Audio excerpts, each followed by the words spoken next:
You got to. So same thing with contracts. We can't keep signing contracts we can't afford. Dr. Casado was put into a position to sign a contract that he couldn't afford a couple of years ago. We got to make sure that doesn't happen again. And as far as the teachers are concerned, listen. They remember, teachers earn their money every day. Don't get me wrong. My situation, and one of the things I brought up on the budget hearings was we have too many teachers in the top tier. You have almost 1,000 teachers out of 1,600 or so, which is almost like 60% of the teachers making an average of $140,000 a year. Do they deserve it? Absolutely. It's a hard job. Well, but we Mr. can't. Merante, Without a farm system, we can't succeed without a farm system. No, I don't think anyone implies that the teachers don't deserve it. We are the foundation for the success of our country. Your folks, Freddie Vasquez, based on Politics Unfiltered. Even on your own personal life. Anthony Merante for mayor, episode 2. Hard financial. Sorry about that from earlier. Let's go on and discuss and finish discussing Anthony Merante. I was chilling right around my No, way. not you, Snoop Dogg. So Anthony Merante, the finance guy, right, that he is, he says we cannot continue to sign contracts that the city cannot afford. And he talks about there specifically the union contracts, the teachers' union contracts.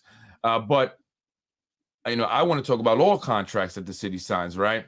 And so, contracts are constantly being signed, maybe that the city cannot afford. Raises are constantly being given. A bunch of promotions are, handed out to people like we've seen recently, as the mayor wants to, assure that he is voted in for a full term, right? Giving people a lot more money, increasing the overall, expenses of the city of Yonkers. This year, we've already seen an increase from the last year's budget of $27 million. And every year, it continues to increase. Yet, we don't see anything for those increases. It's not like our schools have been greatly improved, not like the roads are immaculate. It's not like all these issues that we constantly mention have been addressed. And many people are not happy. And as we said, people are leaving, right? It is a mass exodus. So I agree with Anthony, right? So it's all about money management. It's all about city management. And again, it goes to the top. The mayor, he is the head of this city, the leader of the third largest city in the state of New York. And that is the position that Republican Anthony Merante wants you to vote him into. But he's been there 5 years as a councilman. And what has he really done in the past 5 years? And people say, well, it's hard to get something done, if you're the one councilman and then you're going up against the grain and, you can't really get anything passed or, you can't get any forward progress, right? Well, maybe so. But what has he said about that? Has he spoken out? Has he mentioned that there's this problem here in the city of Yonkers, right? We can sum it up with one word, and that's corruption. And it makes it, impossible to get anything accomplished for the people. We must govern the city with the sole interest of whatever it is the administration is involved in business-wise with rich people like the developers who are coming here to do business. That is the primary, motive for what we do. And it should not be that way. And as a guy who understands finances and, finance and budgets and, how to balance a budget sheet or accounting, he should be able to tell us, where is this money going? Why is it that we are always falling short and always crying to the state for more money? But if you read the state comptroller's reports and from the past, Thomas D. Napoli said that the city of Yonkers just does not manage its money right. Anthony Merante does agree with that report when they say that the city generates a good amount of revenue each year. But they disagree on what happens with that money and why the city ends up in a situation that it's in, always in need of more money. He also puts a little bit of blame or the primary, responsibility of getting more money from the state on the PTA. as well as the union and the parents. He says they have to be more vocal. They really have to get out there. Not our elected officials, right? They have to go out there and protest in front of Andrea Stewart Cousins, office, and in front of Shelley Mayer's office if they want more money. But what about managing the money that we do generate properly so that we don't have these issues, so that we don't have to be like Tasha Diaz says, beggars going up to the state, asking them once again for more money because we just don't have enough. What are we going to do in the event the state says, you know what, Yonkers, it's too bad. You're on your own. What will we do then? Right. So I want to move on to Justin Tubiolo. This is interesting here. Talks about Justin and Dave Tubiolo, right? and he actually brings up a good point here. Something I didn't really think. Well, actually, I kind of did, just didn't say it in the way he did. And that's just the conflict of interest, right? How can, Republicans truly trust Justin Tubiolo, the former Yonkers GOP chairman, to be a solid Republican, to be an honest, Republican that fights for the party and for the values of the party and for those who vote Republican?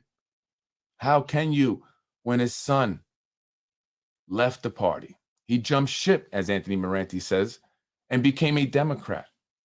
And so how can, Justin Tubiolo, especially when he was the chair of the party, attend any fundraisers, especially those that are, for candidates who are opposing the now Democrat David Tubiolo? And that is why he had to step down. He was asked by Anthony Merante to step down. But is he still, a problem for the GOP? I mean, he is a very strong force within the party. He has, a lot of influence. But how is he using that influence nowadays? Right? Is there really a Republican Party? I mean, is Anthony Merante truly a Republican, or at least completely loyal to the Republican Party here in the city of Yonkers? Or is he playing the part? That's up to you guys to decide. But listen to what he has to say here. David, and again, I'm not. Tubiolos are a great family. Okay, I know them for many years. The message, so your listeners, viewers understand. They know the whole story.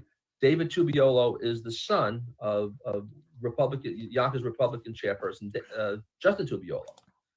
Great family man. You can't find a better person, human being around the world probably than Justin Tubiolo. Wow. The only problem was that you can't be. David Tubiolo signified he was an extension of the Republican Party. Okay. And when he switched parties, he basically said that his father, who was a very good father, an excellent father, I mean, how is his decision making going to be taken at that point? And that switch,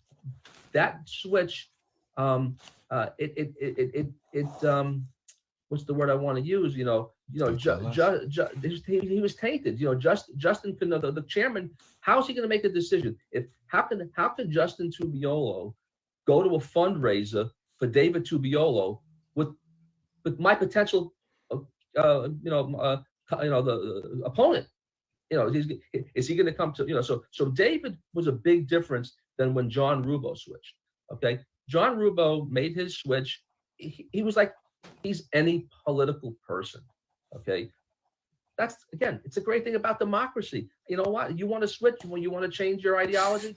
That's fine. But David, being upset with David, and again, I'm not David per se. He's another good guy, good person, but he's the father of the Republican chairman. And again, as you said, Rue, the Republican Party is limited in Yonkers at this particular point in time, and that's why I called for Justin to resign. Which we got caught up with COVID, we got caught up with all this stuff with the budget. I'm still, I want to move forward with the Yonkers Republican Party because there are a lot of Republicans. I think this is a great opportunity for Republicans right now. Considering all the moves that all the moves that the Democrats are making, especially up in Albany, this bail reform and some of the stuff that they're doing to real estate. So Anthony Merante talking about Justin Tubiolo and David Tubiolo, father and son. Republicans, big Republican name here in the city of Yonkers, but David Tubiolo decided to become a Democrat. And from what I'm hearing from sources, it was John Rubo who persuaded, influenced, convinced, advised David Tubiolo to, jump ship as he had done. John Rubo, from what I hear, was advised, influenced, told to do so by Vinny Spano. And so, they did. And now the both of them are Republicans. I mean, Republicans. No, Democrats now. And so, it made it difficult, at least with David Tubiolo's situation, because his dad, at the time was the chairman of the Yonkers GOP. So, I mean, again, how can he attend and support his son at fundraisers, right? When his son would be challenging a Republican, if it was the general election anyway, right? How can he, really do that? And so, and how can Justin go and support the Republican opponent of his son, David Tubiolo? David Tubiolo is a county legislator here in Westchester, right? So that, as Merante said, Justin was tainted. He was tainted, right? And David was different, right? His switching of parties or jumping of ships, which has pissed a lot of people, Republicans, I'm talking about, off. Okay, let me tell you guys something. The Republicans here in the city of Yonkers, because they still exist, right? They're pissed off. They're pissed off at all the nonsense that's been going on within the Republican Party. The fact that it's pretty much destroyed. And this is 2 years ago, and he's even saying that there's really no real Republican Party left. It's been destroyed. I mean, going back to 2012 with Zahi Jeris, the former GOP chairman, who went to jail for 4 years. But even back then, the Republicans were colluding with the Democrats, right? Because he was involved with, Sandy Anabi in that Ridge Hill scandal. She went to prison for 6 years. He went for 4 years. Interestingly enough, the prosecutor recommended Zahi to 12 years and recommended Sandy to 16 or 14 years, right? But they only got 6 and 4. And I'm not wishing they got more. I'm not saying that, but it's just a huge difference from what prosecutors were recommending. And again, that goes to the corrupt judges that sit on the benches these days. But yeah, so that back then, it started to, deteriorate, right? If it wasn't already. And that's when Phil Lamacone asked Zahi Jeris to step down. And then you had other people, I'm not sure of the order there, but then eventually it would be Justin Tubiolo as the chair of the party. And then his son, jumped ship because the numbers showing that Yonkers is becoming more and more Democratic. And it has. And so they want to go where the numbers go because obviously they plan on being career politicians, right? David Tubiolo, what has he truly done outside of politics? And he's still very young. What experience does he truly have? Right? I mean, does he still live with his parents? Right? And I'm not saying, I guess, I'm just saying, you would think that our elected officials would, be independent at this point, right? Because we need, experienced individuals, life experience, not just in politics, but in life, right? And I'm not saying he's a bad person. He's sure a great guy, but he hasn't had any other job. Kind of like Mike Spano. And some say that maybe Justin Tubiolo is hoping that David could be mayor one day.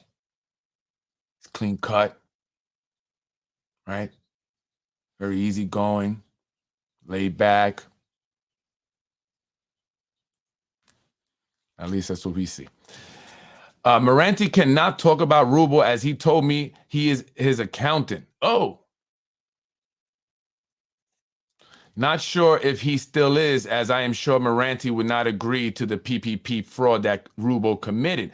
Both changed parties in office and were very upset. And there were very upset people that were Republicans who gave money just a week or two prior to their Republican candidates switching parties. They felt that they were lied to. Wow, so they went and collected money from Republican supporters and then became Democrats only a couple of weeks after. Shame on you, Rubio, but he's a shameless man. This is a man that was taken to court by employees because he did not pay their salaries. Yet they accuse me of that. Right. Never happened. Never happened. Unlike you, Rubio, you were taken to federal court for not paying Hispanic employees. 3, to be exact. And they won. You settled out of court. But you got PPP loans, as Carolyn said there, for what? Over 300,000 combined that he did not have to pay back. Let's not forget the city loan he received early on when he opened up the brewing company that he has not paid back. Guess who gave him that loan? Guess who? We did, the taxpayers. That's right. John Rubio received a taxpayer loan, did not give it back. Did not have to pay it back. So did the former owner of the pizza shop next to the Yonkers Brewing Company. So did my man Alfonso from Dos Marias. Got 50 G's, right? Got 50. How'd you get that, Alfonso? Can you tell another Hispanic how to do that? I got my business too. I would love 50 G's, Alfonso. Where do I apply for that? Is it like a Latino thing, right? If you're a Hispanic, you get is that a Hispanic credit, right? Right. So these business individuals, businessmen tied to the administration, doing one thing or another for them, and therefore they receive these benefits, right? How many business owners would love to get a free loan that they don't have to pay back from the city? How many? Right. And John Rubio has been fortunate, our councilman who sits on the real estate chair, whose landlord is AMS Acquisitions, who revised his loan when they bought the building in his favor to help sustain his business that was not doing too good. So the administration decided to help some of these businesses out. Merante, did you know about this? I mean, you are an accountant. Did you know about this money that was paid out to businesses? And I hear that what's the address over there on Main Street where Zupa is, that the city shelled out over $1 million to purchase the master lease in order to keep Zupa in there because the prior master lease holder wanted too much money and they could not afford it. So in order to save Zupa, the taxpayer funded over $1 million for the master lease. And then the mayor set up shop with his medical marijuana business just above Zupa. So if you have a medical marijuana card, go there, get your marijuana. And then when you get the munchies, you can go down to Zupa, have yourself something to eat, right? Follow the money. That's right. Merante is the money guy. And this is my point with Merante. You are an accountant. You, of all people, should understand the finances better than, again, any of the council people there. You were the former chair of the Budget and Finance Committee.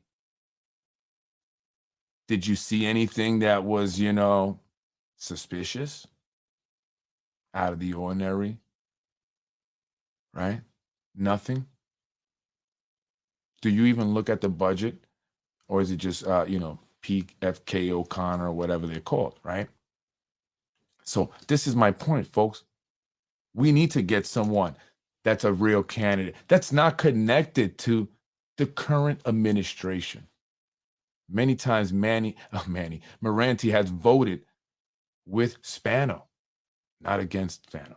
More than likely, he was in favor of whatever Spano administration was in favor of. Sure, there were times when he opposed the administration, went against the grain, but a lot of times they do that when it's not going to really make an impact, right? So it's like a free throw. They get to shoot a shot without being blocked, without any consequence for it. and the people think that they're doing the right thing by the people. So was it just a bunch of those things that he did? I've seen Corazon do it. I've seen Shanae do it. Shanae did it recently. She did it on the term extension vote. Remember? She voted yes in favor of it the day that Mike Breen was absent, although she changed her mind after the fact, but it was too late. Then the following meeting when he was there, she voted no, but he was there. So it didn't matter, Shanae. So it was BS. That's all I got to say. It was BS. And you know it. So Merante, you, the budget guy, have you looked at this stuff, right? So this is what I'm saying. And I want to show this in terms of raising taxes. Why did he feel like he had to raise taxes? For me, I had no choice. I felt no choice that last year when the tax increase was done, I wasn't going to let some of the employees lose their jobs because the state didn't fulfill a promise, according to what Mayor Spano told me, that they promised they would give him money.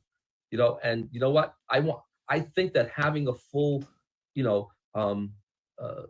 full staff, the 2,000 employees that City of Yonkers, is critical to what my goal is, and that is maintain property value. Okay, property value, safety. We can't, you give up one, something's going to give. You take a table. Table's got 4 legs for a reason. You take away a piece of one of those legs, you can't have a table. You don't really have a balanced table anymore. So I'm taking the position. My view is I love you. Thank you. Again, we are making money. We don't need to raise taxes. We're drawing the sales tax. We're drawing the income tax. We bring people into this town. They have a job. They're paying income tax. So we continue to do what we need to do. And I will try to, I will send my message out there to tell people that there is still room for Republicans in the city of Yonkers. And there's still room for Republicans in the city of Yonkers. He said that there's an opportunity here for Republicans to gain Democratic conservatives, right? Because a lot of Democrats are just fed up with the party, but a lot of Republicans are also fed up with the party here, Merante. And maybe it's just here, actually, because a lot of Republicans, are happy with their party nationally, but in Yonkers, they're not. And people have vented to me, diehard Republicans who have supported the Spano administration even at one point, but once they jumped ship, people were upset. And Merante here says there's an opportunity. But because people like David Tubiolo, John Rubo, Mike Spano, and others have become Democrats, have changed parties, that it's hurting that opportunity to gain those new, people, new members to the party, specifically the Democratic conservatives. We need to find real candidate to run against Breen. We cannot fight this corruption alone. We need people to step up and take a chance. There are people willing to help fund their campaign. 1,000%. Absolutely. I agree. But here's the thing, and get to know me before you judge me. And I mean, because I say things, because it's just the truth, right? And maybe I don't know how to sugarcoat it best, and I apologize for that, right? So please, I truly do apologize, and I'm not looking to insult. I was speaking to someone recently in terms of finding the right candidate, right? Because I've been wanting to meet with some folks, and I do want to do a presentation about exactly that, the right candidate, right? A real candidate. And what does that exactly look like? What does a real candidate look like? A real candidate that we, the people, can get behind as one, right? United behind this one candidate. So we are not confused and divided into who we're going to vote for. Well, I'm going to vote for this person, and then we're going to vote for this person, and now we have what we call splitting the vote, right? But if we can help identify this candidate, right, and then spread that message out to the people why this is the candidate, and for whatever district or mayor that we need to get behind, I think that is a better approach. That is the best approach. We have to foresee that the splitting of the vote is going to happen if we do not, do something to assure that we can be united. Those who seek change anyway, we know that there are a few who don't want Mayor Spano out. I know you've gotten the jobs and now we get it, but whatever. But we have to get those who want change, have to unite behind this one candidate. And they have to be not just viable in what everyone, the cliche things, right? Money and what else they say, and notoriety, although the money is to get the notoriety too, right? To spread the message, right? And all this other traditional stuff. This is 2023. And the reason why the people and those that have sought change have failed time and time again, and I'm not going to be, I'm not trying to be, rude or insult, is because you keep, it's like the definition of insanity, right? The same thing is constantly being done and you're getting the same result, which is no change. No change. Everyone is putting out the candidate, or the candidate is coming out the same exact way, trying to campaign the same exact way, and they lose. That's because the administration, the Spano machine, the Zahi Jerises have mastered that game. Sun Tzu, Art of War, are you familiar with that book? Art of Deception. And I'm not saying we have to be deceiving. The point is that we have to, right, do something different, right? We have to understand our weaknesses and also understand our strengths. In business, school, you learn to do SWOT analysis, right? Your strengths, your weaknesses, your opportunities, your threats, right? What are they? And in understanding this, you know how to devise a plan or a strategy. Sure, maybe we won't have enough money. So how are we going to get around that hurdle? Do we just quit, throw our hands up, right? Sure, maybe this candidate is not as known as Mike Spano. So do we just throw our hands up, right? Do we play identity politics and gender politics and get someone that may be of a certain race or gender in hopes that that momentum that we see here in this identity politics that's going, movement now, carries this candidate over? Or do we get behind the right person and we identify what does that exactly mean? We need someone that is educated. Can they have a bachelor's at least? Don't disrespect. Can they have had a proven track record, have accomplished some things prior, owned a business, was an executive, right? Managed and organized teams in complex situations,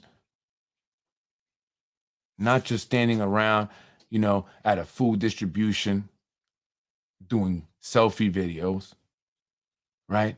And we appreciate people who go out there and do charity and, do, activists and go out and protest. We get it. We appreciate it. But just because that's what you do well doesn't mean that you will do, you will be the best councilman person or mayor or whatever. That's your role. You do that well. Do that well. It's very much needed. And so one thing, you have to look at yourself and know, what do you do well? And that's also what a good leader knows and identifies. What are people's strengths? What are their weaknesses? And okay, you're good at this. We're going to put you here. That's what you're going to do good. You can't be this because you don't do that good. He does or she does, right? And we have to play those roles and be okay with it. And even if that doesn't mean that you are the leader, quote unquote, so everyone plays a role. And like Merante tried to make the example of the chair needing the 4 legs. Well, I'm not sure if that's the best example because I've seen 3-legged chairs, tables. But the point I'm trying to make is that every, person that's playing that role is important, right? You need that piece there. It's like an engine, right? All the different screws and everything. If you're missing one screw, that can destroy the whole car. You may get down to, a couple miles or 2, but eventually something's going to mess up and that engine's going to shut down, I say, and blow up, right? So everyone plays a role regardless of, how small you think your position is or your title is or your role is. If it's knocking on doors, right, then go and knock on some damn doors and be the best door knocker out there. Make sure you get the most people, to vote for the candidate that you're going out there knocking on doors for, right? Don't want to be the candidate, right? Or the campaign strategy, whatever. Play your role, know your strengths, know your weaknesses. We have to identify this to identify the ideal candidate, and then all of us get behind that person, pull all our resources, the Eileen O'Connors, the, Chris Johnsons, the, Keisha Skippers, the Latinos United, Unidos, the business owners, the activists. That's who we get behind. Because in having a conversation with someone very recently, they brought up a name of someone for a specific district. So I'm not going to say more than that because I don't want to identify the person in order for me to be able to talk clearly about it, right? And I just said, I don't get that. I mean, are we really trying to, create change here? Are we trying to get the right people elected so that we can put Yonkers on a different path? What are we doing here? You believe that that's a logical and rational, decision to go with that person? And no disrespect. It's just, I don't know, maybe I'm from a different planet. But I believe that if someone is going to do a certain role, they have to have certain characteristics, abilities, and skills, and, attributes, talents. And the person that was being talked about, really? Really? I mean, it just didn't make sense to me. And so my point is, folks, how are we actually trying to accomplish this change? How are we trying to get, the administration out and these elected officials that are in there out? Because they ain't playing, T-ball. They're in the major leagues. All right, they're the Yankees. They're not Pelton Park or Luddale team. And no disrespect, I played on Luddale. And so we have to step up our game if we want change. And there are people out there. It's just that for whatever reason, we don't look at them. We don't believe that they can get it done. And so when you have that attitude, sure, it's not going to happen. But imagine if we got together and pulled our resources, because the individual doesn't have to have everything, right? They don't have to have all the money. They don't have to have, all the people, but maybe you can generate some, fundraising, right? And you do that well. Maybe you, right, can go out there and manage a team because you've done it before in other campaigns of door knockers and field people. So bring that to the table so we could unite like Voltron, if you know what I mean, and become one giant, powerful robot. But you wanted to put it on each candidate all by themselves. Oh, well, if they don't got everything all alone, then I'm not going to support them. That doesn't make sense to me. That doesn't make sense. Right? Maybe that guy is good or that woman is good, right? But maybe they need the stuff. So let's work on getting that. I know I can get some people to bring in some money. So I'm ready to play my part. So let's go out there. Let's all knock on doors. All of us that want change. People that are sending me the emails, the messages, commenting on this podcast. Let's come out. Put your money where your mouth is. And we can do it. I believe it. I believe it. But when I talk to some people, I think to myself after I get off the phone or whatever, I'm done with it. Am I crazy? Is there something wrong with me? Am I bugging just because I think that? But I've always thought that way. And imagine if I limited the way I thought, right? If I limited, myself. Just imagine. And so we don't know if we don't try, but we have to take the best shot. And so we have to understand, what our strengths are, what our weaknesses, and how we're going to utilize, our strengths to our benefit, and how we're going to, compensate for our weaknesses. It's just all about putting a plan together and busting your ass. Some of you have been involved in politics and know how to do this, but you're playing either identity politics or you're worried about your own agenda. And that is going to hurt us. And when I say us, I say the people of Yonkers that are fed up that are tired and have said enough is enough. But we have to come out. And I'm going to be out there. I'm going to be out there with you, talking to people. I might stop at your house. You never know. I might be knocking on your door. Want some information? I want to know how you feel. I want to know, what changes you think we need. Who are you looking to vote for? I won't put it out there. I'm just trying to get a census. And also, if you will be willing to support the petition to stop the term limit and say we don't want it, regardless of what you think it may do or not. I think if we can get enough names, enough signatures on a petition saying that we are against the fourth term, it's symbolic. And I think that alone will send a strong statement. So I'm going to be out there. The thing that I like about Merante is that he is financially independent. There you go, Carolyn. There you go. He is not compromised. No, I don't think so. I think he is. You have to give him that. I can't. I cannot. He is compromised. Merante has not spoken up in the past, okay?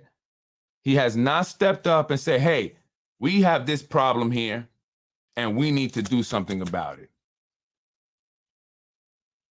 He has not. He, likes the pilots. Carolyn, you have spoken out against them. Financially independent. Then if we limit the candidates to people who are financially independent, we are going to have a very small pool of people to choose from. And so we have to be able to come out and help support the right individuals. And if it's funding, then we have to help get fundraising. But ultimately, what does the fundraising really do? Palm cards, which people throw out, right? And flyers, posters, or whatever, it's to get people to know. But we can do that. In the day and age of social media, you can market and promote a candidate online to get them out there with a lot less money. But what I'm saying is that people continue to do things the old school way. I mean, every day, at least, I'm going to say at least 2 people or more recognize me, say hello to me, say, hey, you Freddie Vet, right? How much money have I spent marketing myself? How many palm cards have I sent out there? 0. I haven't even spent money on ads for Basement Politics. I haven't promoted that on Facebook, spent $1. I just been doing that on my own with posts and certain other techniques that I know. So imagine if we had a team, right? 3 people, 5 people with computers, young interns. Just like I do. I mean, I do it for my business. I set it all up, Get the people in place. I know as a leader that whatever I don't know how to do, I have to get somebody who knows how to do it and do it well. But just because I don't know how to do it doesn't mean I can't get it done. I'm going to figure it out. And so we have to think that way. Otherwise, we're going to be stuck with what? Choosing Merante? Merante? Why? Because he's been there. I mean, we need to clean house. We need to completely clean house. And we need to support the right candidates and back people that truly want to make change and that are pushing hard for that change, that are putting themselves out there and that are actually creating change, okay? Because there's very few people that are out there actually creating change. But there are. And some of them are financially independent. But if we, limit, the candidates to those who meet these criteria, it's just a small pool. It's a small amount of people then. And it shouldn't be that way, right? I believe that, each candidate should be limited to the amount of money they actually spend. Right? I think it should be just X amount of dollars. You can't spend more than that. And that's one of the issues with the term limit extension, right? People say, oh, well, you can vote for Mike Spano. You don't have to, vote for him again, but if the people want him, they're going to vote. So, you still have to vote. But but we all say, well, he got a lot of money. He raised his heart. He raised all this money. Right? So, we have to limit. We have to say, hey, it has to be a limit on the amount of money they can spend, because, you can win elections just by outspending people, right? But that's because for the most part, other people are not, being strategic and, finding a way. Where there's a will, there's a way. And you go on the internet and you create a marketing campaign, you create a branding, campaign where if you just do it right, you can spend very little, and it's happened many times before. That's all I'm saying. Yonkers status quo doesn't want accomplished and successful people to run. Exactly. If you run the best and most professional campaign and knock on doors all over, they are lazy and will cheat and lie against you and pull the corrupt absentee ballots out. You are correct, and they want standard, substandard candidates. I hope things change. Absolutely. And so we can't present substandard candidates, right? Why do they want substandard candidates? Because they can manipulate and control them. Those people are easy to do, right? Someone smarter is going to see what's happening. And so if you get someone who's intelligent enough to see what's happening, then they're probably an evil person because they're going along with it, right? Or you get someone that just doesn't realize it, doesn't know, and they're doing things thinking that they're, doing for the best of the people, and they're manipulated. Right? Or you get people that are, desperate for money, desperate to change their situation financially, and they will go along with it. And that's what they've done. Compromise individuals, individuals that, have a financial, aspiration, financial aspirations, people who are just evil and they don't care. They'll do, mean things, evil things. They don't really care. Right. So they're willing to go ahead with it. And that's who they prefer. But that's why people say, well, why didn't they work with you or do this? And I said, I never look for anything, special, but because people saying, why don't they just do these things that normally they're not really supposed to be doing anyway, right? But the reason I say they probably didn't do that for me like they've done for other people, and we know they have, and we know they can, just ignore things, that they're supposed to do to help someone out, because then I would see it. I would see how they operate, right? I would have insight into how they do things, and that, presented a threat for them. We don't want him knowing stuff, right? We can't take the chance that he's going to use that against us at some point. And that's what their fear was. And that's why they kept me where they kept me and tried not to really help me, because imagine if I do well with my daycare, my nonprofit, if they come and actually help me with this Feed the Need program, or we blow it up, right? Freddie Vasquez, Feed the Need program, Yonkers business owner, beautiful family, high school sweethearts, right? No record, although they want one so bad. No police stuff, right? And that was a threat to them, because people may say, hey, and he's Hispanic, and he grew up on the Southwest side, poor, right? A product of, that environment, but still managed. And so that is something that, that image that, they can't compete with that. Mike Spano, who's really in there because of nepotism, right? He started off with nepotism, of course. What have they really done? How hard have they really worked compared to most people? Where's the real, success story from rags to riches? Right? They always go back to my ancestors. Well, what about you right now? You, right? You didn't, your ancestors maybe, but at some point, you have it easy now, right? So, and that's what I'm saying. I agree, but look at Tasha Diaz and how she frivolously spent taxpayer money on a big screen TV, hardwood floors, chocolate. She is not used to having, she spent $2,000 on chocolate. She is not used to having money, and it appears to lack the intelligence to understand the money entrusted to her supposed to be spent. Exactly. And that's why we cannot, allow, a vote for individuals like that. We have to vote for people that are, mentally and competent. And I mean intellectually competent. Obviously we want somebody that's sane, but I mean intellectually, competent. Right? It's a must. This is city government. This is the third largest city in the state of New York. Again, not the state of, North Dakota or South Dakota, New York. That says a lot. That means a lot. We're right next to New York City. We need to have adequate representation that we can be proud of, true role models to our kids, right? and not play gender politics or identity politics, but vote for that individual because we know that they will do the best job for the people, right? And someone that's not compromised, meaning not tied to the administration or, involved in what's been happening for the past, I don't know how many years. No connections at all. That's what we need. No connections at all. Someone who's not afraid to speak his mind and call it like it is. Point out the elephant in the room. We need to. It's important. That's how we make things different. That's how we create change. We can't continue to pussyfoot around it or, sugarcoat the issues or try to play politics because we don't want to insult anyone. We don't want to insult Shelley Mayer, right? So we're not going to say, hey, Shelley, why you are not getting us more money? How about you, Andrea Stewart Cousins? And no disrespect, I'm just saying, if it's about the state, why don't they call out the names? Merante, or he did actually, but the others, why don't they call out the names? And of course, Merante is going to call them out because they're Democrats.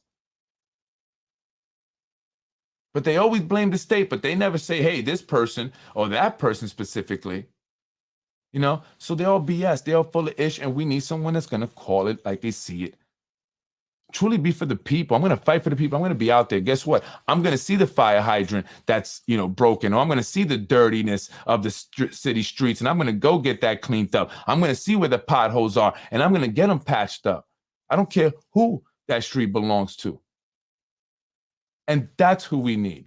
Someone that's going to be out there doing that. We need to have someone that's going to be visible. We need elected officials that are visible daily, doing their job. They get between the cars, their salary and all these other perks, they're probably raking in over $150,000 of taxpayer money. And what do we get for that in return? What is our ROI, rate of return? I'm sorry, ROR, rate of return. What is that?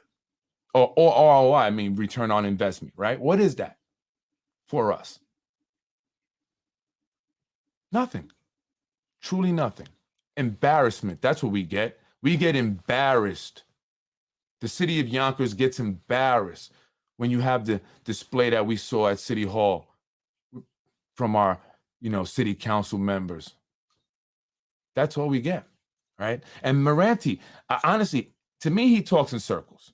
He just but sometimes I'm trying to follow him and I just can't. The problem in Yonkers is that there is no candidates willing to get down in the mud with the Spanos. That's another point. They got to be willing. And folks, we can't dislike someone. Say, well, we don't know if we want to vote for that person because, they might be a little aggressive. Well, guess what? We need somebody that's going to be aggressive towards these individuals because they're very aggressive. And just because they hide it doesn't mean they're not. Okay. They're very aggressive. They're very evil, disgusting in the things that they do and say to people. I know from firsthand experience. And if you don't believe it, something is not right with you. And I'm going to assume that you are probably a part of that team. Okay. That's all I'm going to say. The problem in Yonkers is that there are no candidates willing to get down in the mud. Everybody wants to run a positive campaign, right? Well, how did that work out for Mike Cater? Not so good, huh? That's all good and well, but we can multitask. Exposing the ruthless self-interest practices of the incumbent is fair game. Exactly. And the Spanos make it easy. So we need somebody who's fed up and willing to kick the table over. Exactly. And not literally, right? Figuratively, but he means really to get in there and not be scared, not be afraid, and face, this corruption head on and not back down. And I'm sure some of you have seen very recently, what happens when you face this corruption head on and you're not afraid and you're not backing down. They back down because they're not used to that. They're not used to people standing up to them, right? And then, continuing to stay up to them, not backing down when they're throwing everything at them. They're not used to that. And so once they finish throwing everything at them and they're still standing, then what? They take it to the next level and truly expose their hands? Yeah, That's what they've done. So how far are they going to take it? Because it's only a matter of time before you expose yourself completely by trying to go after someone who has nothing on them, but you're hell-bent on trying to find something or even create something. How far are some of you willing to go? Some of you don't have the resources to go head to head and bang it out. So don't think that the Spanos are going to be there to bail you out when shit gets real and shit hits the fan. Remember that. I'm just saying. I would be working day and night in all parts of the city, but you're against me. I'm not against you. I would kick whole houses down, but I need more support. I'm not against you, Prince. Excuse me. I'm not against you, Prince. Why would you say that? But not to go back and forth, but definitely not against you, Prince. I'm not. I never once said that. And I've actually mentioned you, right? I even say, let's not forget, Prince is running also for office. He's running for mayor as well. They have an idea of right? But who definitely not is against you, Prince. I don't,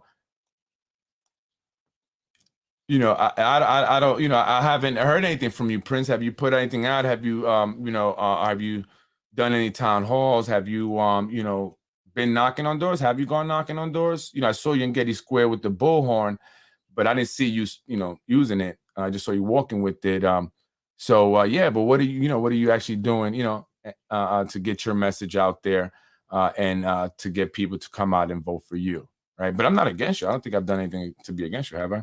Not that I heard. Here's Merante and his relationship with Mike Breen. Just like Democrats talk about themselves, and before they actually vote, they have an idea of who is going to vote in which directions.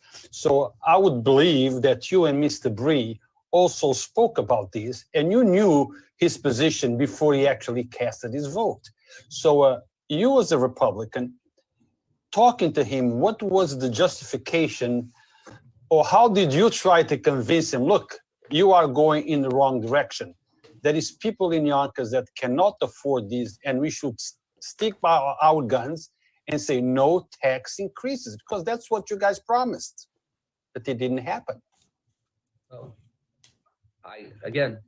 you say we the problem. I can't listen.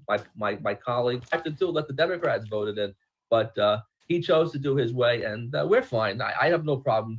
Me and Councilman Breen and I have a great relationship, and No. and, I and agree. That's what. Listen, it's there's 7 votes. There's 7 votes, and even though Republicans usually vote together on certain things, he felt strongly about not tapping into savings. Which again, it's not an incorrect position that he took, but I felt that at this particular time, and I've been correct. The city is again. We're doing well. I mean, does anybody know what he said there? Did anybody understand what he said? He's basically talking about the tax increases there, and Mike Breen was voting to increase taxes. And Merante at first was trying to say, well, I didn't know, how he was going to go, whatever, what Breen was. Then Ruro says, well, don't you guys talk to each other? Don't you, know how he's going to vote? You're both Republicans, and if he's going to be voting in a way that maybe you don't agree with, you not talk about that and say, hey, maybe you shouldn't vote that way. And so he said, oh, he kind of had to fess up. I knew kind of, how he was going to vote and stuff, but, and then he goes into this whole talking in circles and stuff. He says he has a great relationship with Mike Breen, but I don't know if that's the same nowadays, or is it? Or is it? It's a lot happening here in the city of Yonkers, folks. And, again, this is why we cannot, really truly trust individuals that have been in politics here in Yonkers, especially for 5 years or more, because we don't know what relationships they truly have established. We don't know what truly happens behind closed doors. They may act like they don't get along in front of us, but behind closed doors, they're all working together, colluding, right, to do whatever it is that they want to do. And they just want to make it appear like they are opposing each other. And with this fourth term, that really was pushing it, right, Mike Spano? That you guys were really pushing it, right, Vinny? Right, Nick? You guys were really pushing it. They are pulling out all the stops. They're rehashing the sex assault story. They're, giving everyone and anyone a promotion. They're giving everyone except me a grand opening ceremony for their business, right? They're giving all these other little, all the other, I don't want to say little work, I get in trouble for that. All the other, organizations and stuff, funding and all that, and all, these, youth programs, money, except for Freddie Vasquez, push, little prodigies. We got nothing, right? Although I'm out there in the street, I'm visible, I'm getting things done. I mean, I don't see anyone else around me. I'm just saying, but they don't even look my way, right? That's okay. It's okay. Doesn't matter, right? I'm going to continue to be out there doing what I do. But the point is that we have to see, I want you to see, I should say, who these individuals truly are and why they do what they do. It's not for the people. They're not the most honest, right? It's not. Their character is very flawed many times, and they're self-serving. And like I said, a lot of politicians are, driven by their need or their desire to achieve a certain level of success. That's what they're focused on. Right? So they're not focused on, let me help the people. Let me focus on them. I think they're important. That's my goal. Let me see what else I got here. Anything else? No, I think that's pretty much it, folks. I'm Freddie Vasquez. This is Basement Politics. I just wanted to give you a little bit of insight on Anthony Merante. I'm sorry. I just want to see if there's anything else here now. No, that's pretty much it. I just want to give you a little bit of insight on Anthony Merante because, I'm hearing from people that, Merante is the independent guy, and he's the, if it's Anthony Merante and Mike Spano, then I'm going to go with Merante. He's the lesser of the two evils. And I get it. If it gets to that point, I guess at that, I guess what choice will we have, right? But it doesn't have to get to that point. It would only get to that point if we just throw our hands up and say, hey, whatever, there's nothing we can do, right? Or we can, meet, right?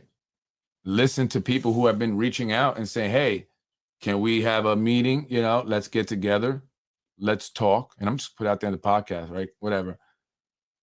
And let's devise a plan for this coming election, which we don't have much time, so we can truly see the change that many of us want, that the people who email me, that the people who message me, that the people who text me, that the people who call me, that the people who stop me in the street to speak to me want to see.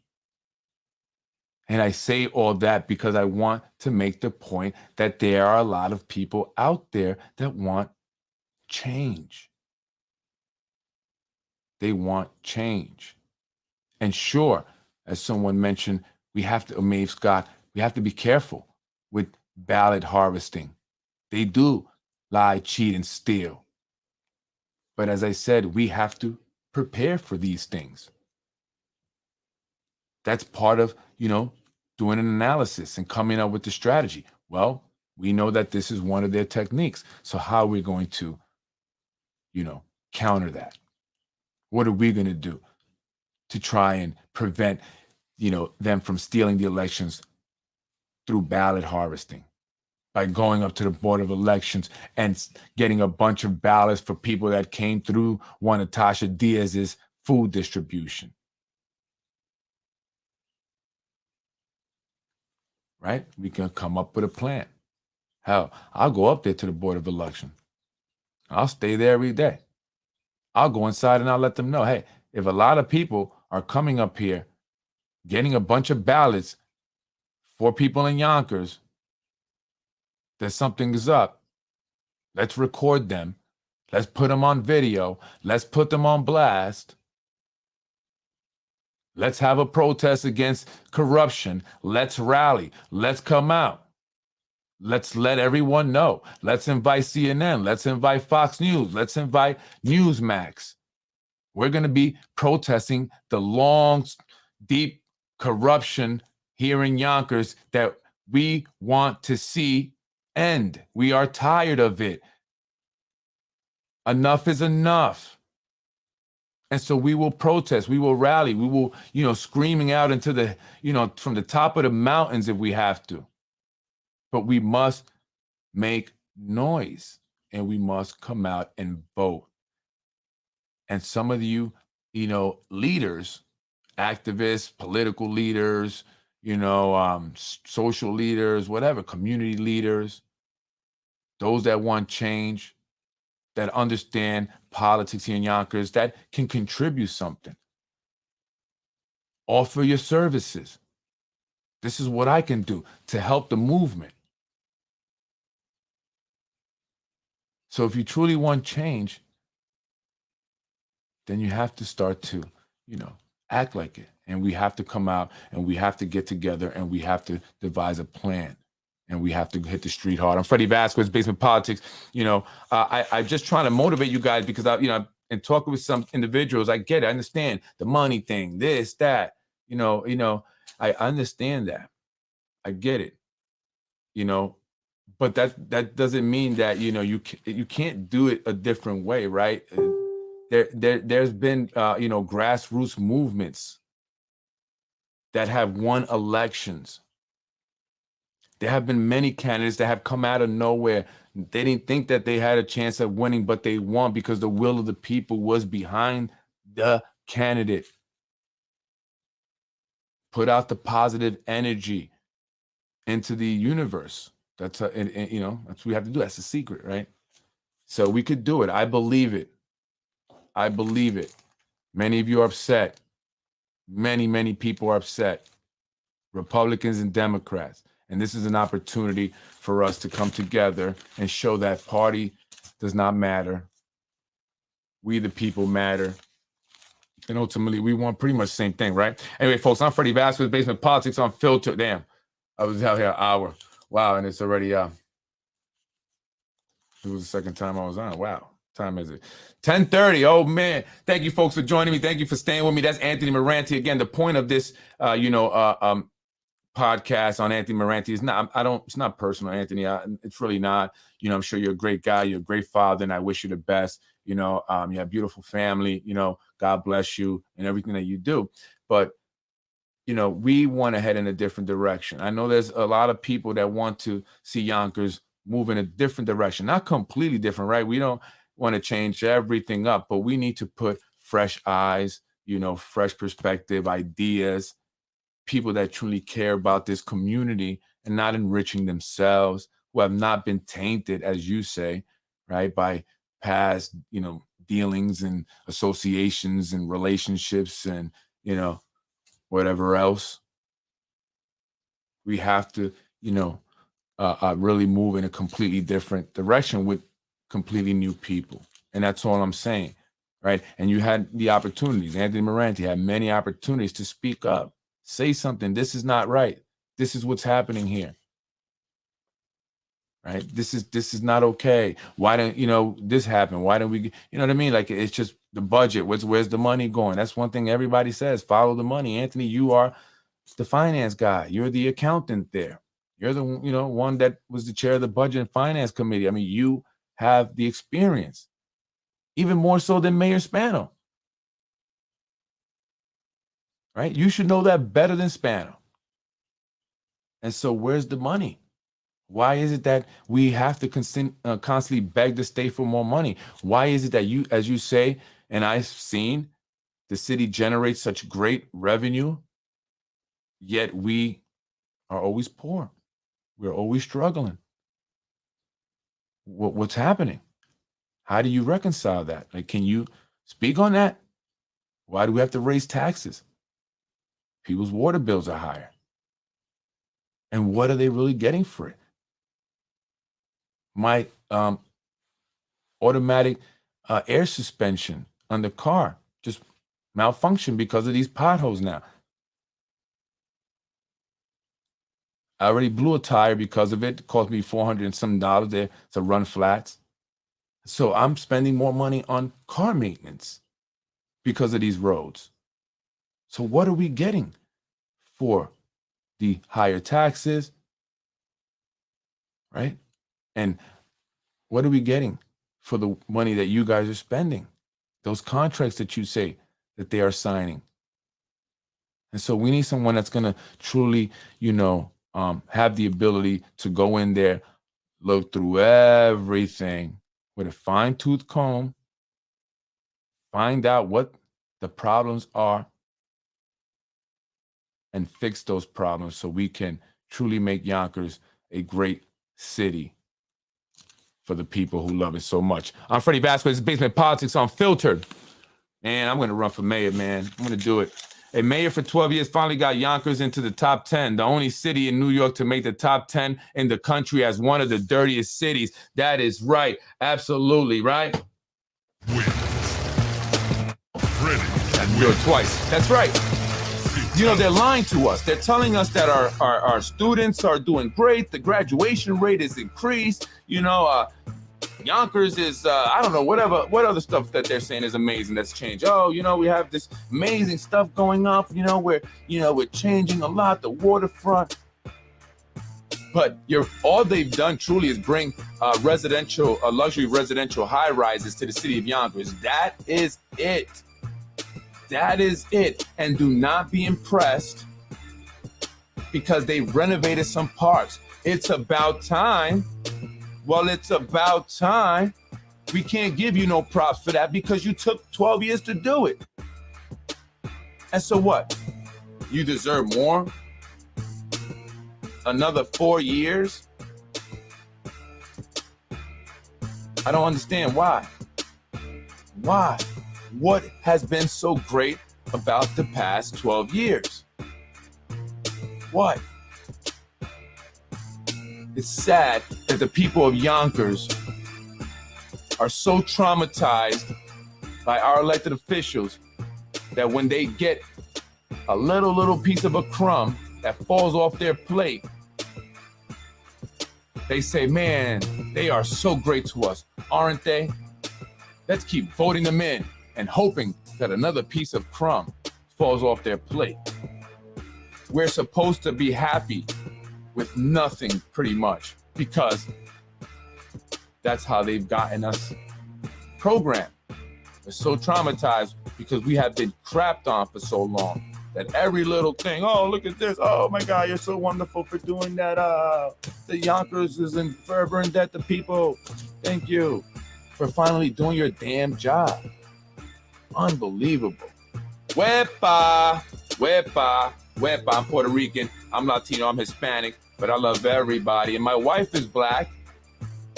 That's a fact. But she's also Irish. Did you know that? No, not many people know that. My wife actually has Irish in her. She has a percentage of, I don't know what the percentage is, but that's where she gets her green eyes from. So, that's why, that's also what throws people off. They say, your last name is Vasquez and then you have, green eyes. So we just, thought you were Spanish, you were Hispanic.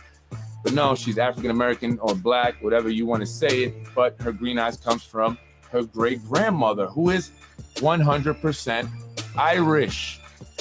So shout out to the Irish folks here in the city of Yonkers, which is a lot vibrant community, has been for a long time. You know what I mean? My kids are Irish too, my wife. You know what I mean? So yeah. But anyway, shout out to everyone. I love everyone. Forget about this identity politics stuff. We need to vote for the right person. Yeah, tomorrow we are going to be talking about Memphis incident with Anthony DiMaggio. I had to go out and meet with a client, so we didn't get a chance to do it. We're going to do it earlier, but tomorrow night we will be on. So make sure you join us for that.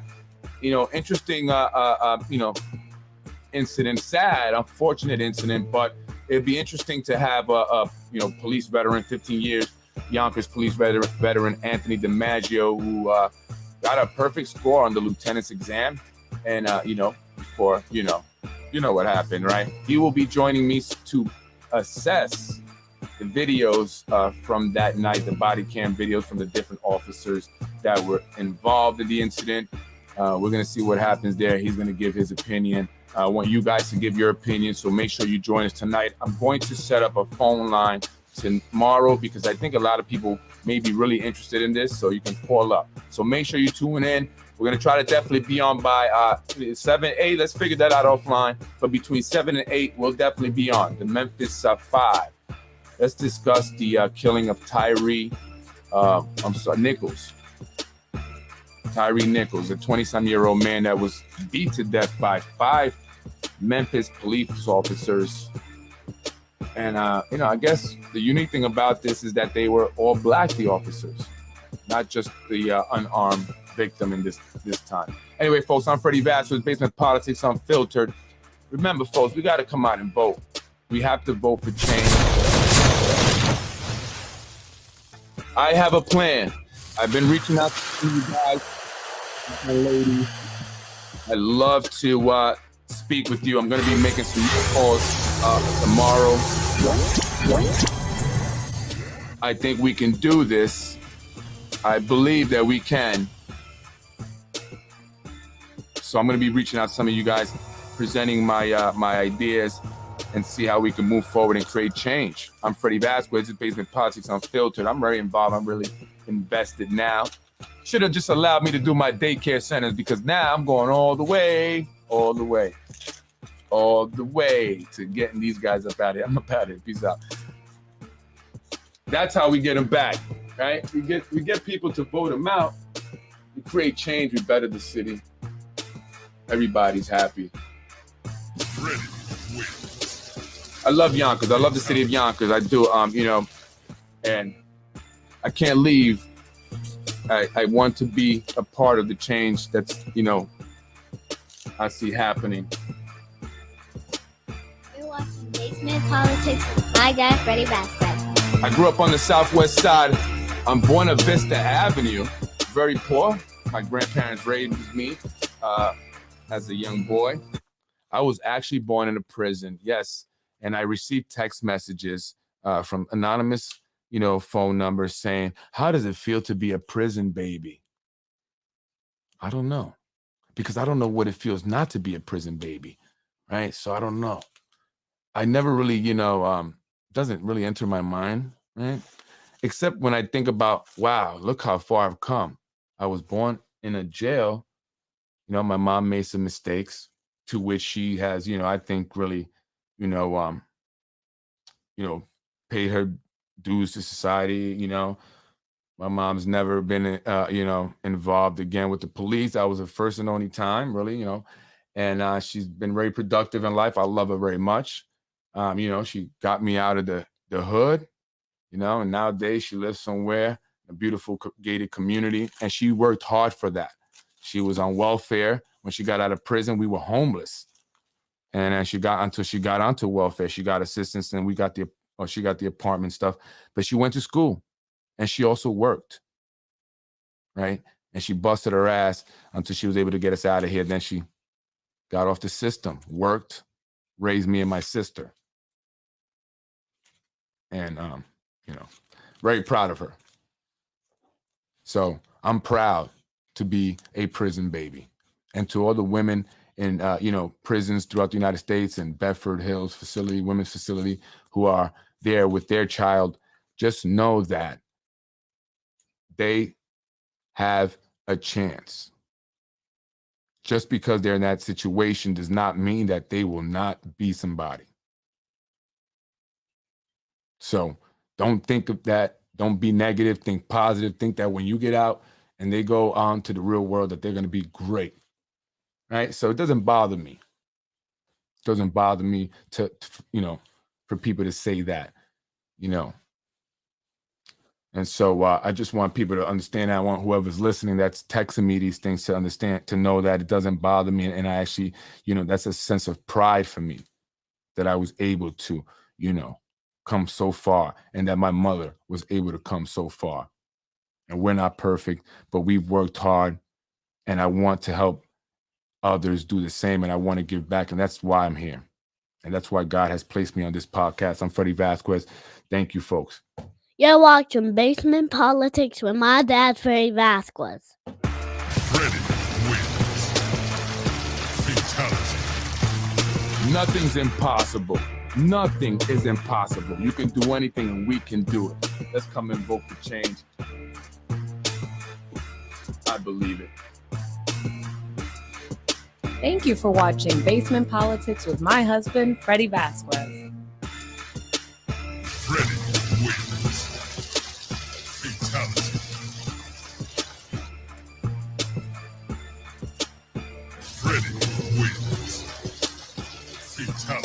Shout out to my mother. I love her very much. Thank you for working so hard and doing all you did for me. Shout out to all the single mothers out there who work hard for their kids, who bust their ass and make sure they provide for their children and do not use that as an excuse to give up. It's not easy, but you are doing it. Stay strong, and the single dads too.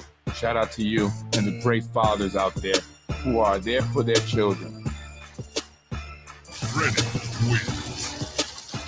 Fatality. Not everybody's fortunate to have the ability to take opportunity of nepotism, right? Or relatives or friends that have established themselves since the 1900s. Some people being born right now to a situation and they have no way out. No! Thank you, I appreciate it. Well, big up to you, Jose, and to all the people that know that struggle or that have been through some struggle and have not given up and have come out of that struggle a much better person. I know it has for me and my family. And I don't take anything for granted, and I'm just grateful to be where I'm at. And so I'm not concerned with these corrupt individuals. God is in control. You can't stop me. Thank you, folks. Have a great night.